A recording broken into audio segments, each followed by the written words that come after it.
Hi guys, so today we are going to know more about the microcontroller PIC18F458. Firstly, let's have a look on the memory units used in the microcontroller. We have bit as the primary unit which is capable of storing either a 0 or a 1. A collection of 8 bits is known as a byte.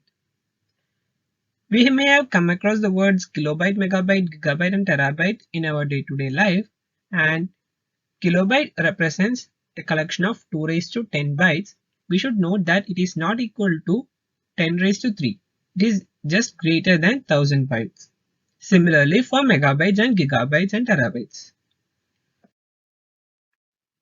Register. Register is the place in CPU where the variables or the values which is used in the program is stored. As the register is present inside the CPU, the accession of the memory in register is very fast. In our microcontroller PIC18F458, the register is of a size 8-bit, that is 1 byte. So let's have a look on the minimum and maximum possible values which could be stored in these registers.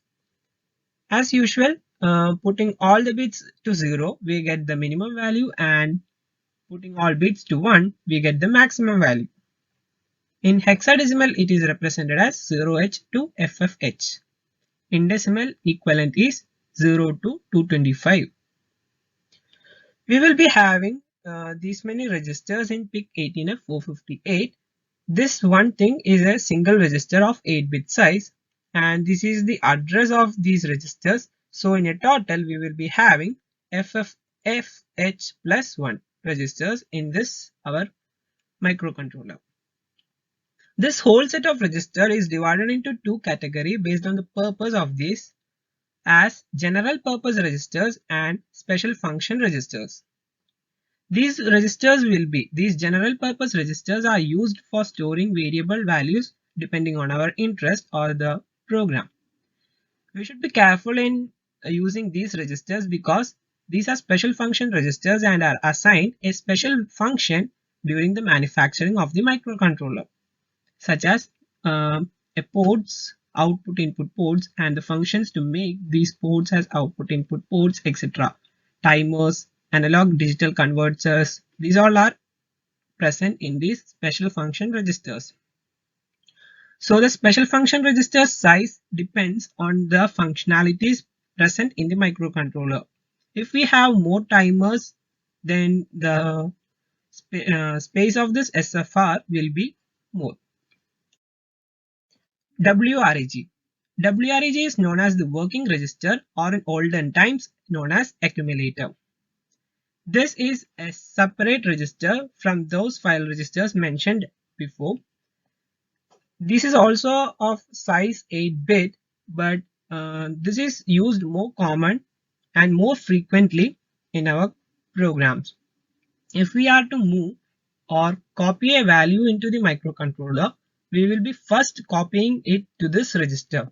We have the code for doing that, not just easily copying the value to the microcontroller.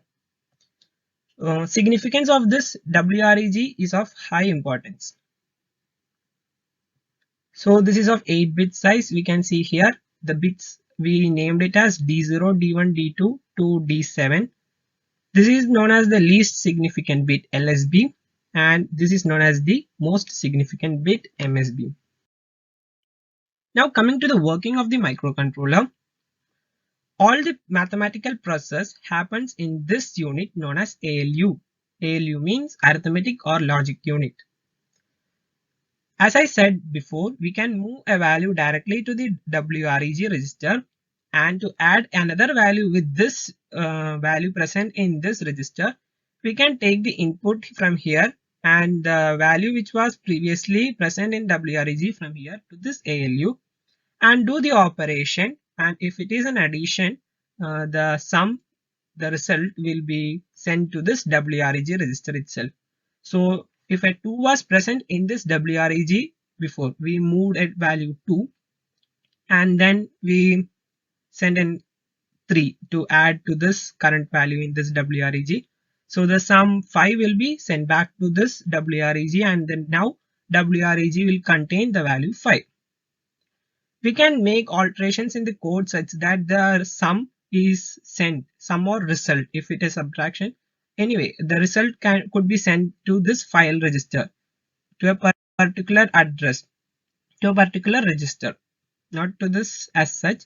We will mention an address of a register and we can send to that particular register instead of sending it to WREG. So for the previous sum, if 2 was here and we moved 3, the value in WREG won't be changed, it will be remained as 2, and this 5 sum will be stored in some register which we give.